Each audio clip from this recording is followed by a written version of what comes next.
Chess is a game undoubtedly familiar to anyone. It is a game that is beloved by many and respected for the precision required to play. Some of the most intelligent people in history have played this game.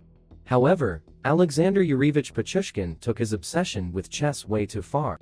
He set a goal of killing at least 64 people, which corresponded to the squares on a chessboard, in order to eventually surpass his idol, Andrei Chikatilo.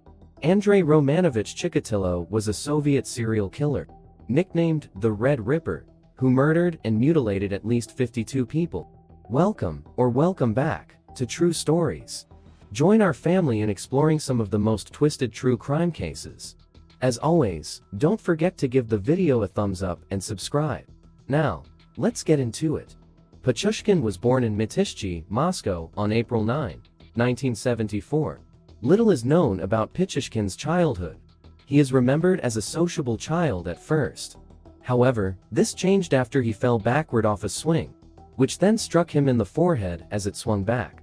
Following the accident, Pichushkin became increasingly hostile and impulsive.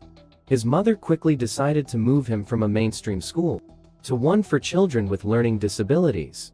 Children from the mainstream school were known to have physically and verbally bullied Pichushkin prior to his transfer, referring to him as that. Pichushkin's rage and hostility grew as a result of the abuse.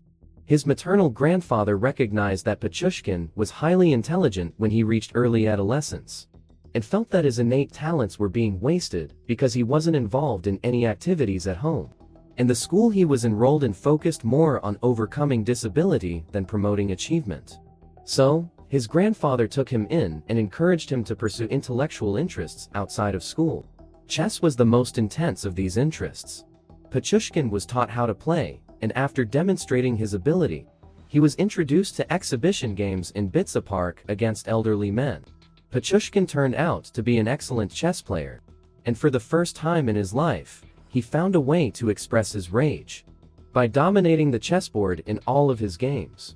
However, he began to develop a more sinister hobby during this time, which was unknown to anyone at the time. Whenever he knew he was going to come into contact with children, he would bring a video camera with him and threaten them. He once held a young child by one leg, upside down, and said to the camera, on one occasion that has since been made public, "You are now under my command. I'm going to throw you out the window, and you're going to dive 15 meters down." He then repeatedly watched these videos to reaffirm his dominance. However, by 1992, this practice was no longer enough to satisfy his desires. Pichushkin, then 18 years old, committed his first murder on July 27, 1992. He planned to murder people with the help of a friend, Mikhail Adichuk, who thought he was joking. Adichuk attempted to back out of the situation when he realized his classmate was serious. Pichushkin was enraged and struck his friend with a hammer before throwing him into a well. Pichushkin was questioned by police 3 days later about Adichuk's death. Although there was some evidence pointing to his guilt, the investigation never yielded any results. Later in 1992, Pichushkin claimed to have committed another murder. Olga, his girlfriend, had broken up with him and begun dating Sergei, a mutual friend. Sergei's death was ruled a suicide, but Pichushkin disposed of his romantic rival by throwing him out a window. Pichushkin's attacks became more ruthless as the killings progressed. He seemed unbothered about disposing of the bodies, leaving them out in the open to be discovered with broken vodka bottles protruding from some victims' skulls. By 2003, residents of Moscow, particularly those living near the park, were concerned that a serial killer was on the loose. Pichushkin was dubbed the Bitsa Park Maniac and the Bitsa Beast by the press. Konstantin Polikarpov, a neighbor, was invited to Bitsa Park for a drink on November 15, 2003. Pichushkin thrashed him 3 times with a hammer before tossing him into a well.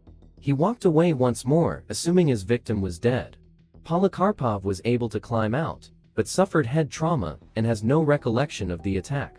When a former cop named Nikolai Zakharchenko was found dead, the police began to take the murders more seriously. Murdered on November 16, 2005, his body was left out in the open rather than disposed of in the well, presumably as a challenge to the police.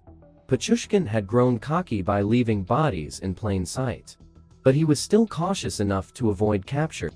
Pichushkin was apprehended by authorities in June 2006. After he killed a woman he worked with at a supermarket. She had written her son a note informing him that she was going for a walk with Pichushkin. Despite knowing the dangers of murdering his coworker, he went ahead and did it anyway. The police discovered a chessboard with dates on 61 or 62 of the 64 squares after his arrest. Pichushkin was a game fanatic who tried to kill as many people as there were squares on the board. Despite the dates, Pichushkin was only charged with 51 counts of murder and attempted murder by the police. 3 of his victims survived. Pichushkin's confession was broadcast on Russian television.